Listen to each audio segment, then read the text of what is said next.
ඔබට ජයග්‍රාහී දවසක් වේවා. අද අප්‍රේල් මාස 3 වන බ්‍රහස්පතින්දා.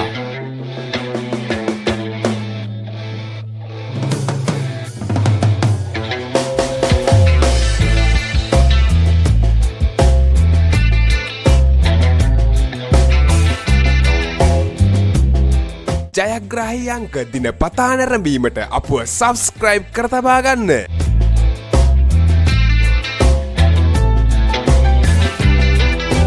නිවැරදි ජයාංක, නිවැරදි ඉංග්‍රීසි අක්ෂරය, නිවැරදි සෙකන්ඩ් චාන්ස් ජයාංක ඔබට පහතින් දිස්සේ.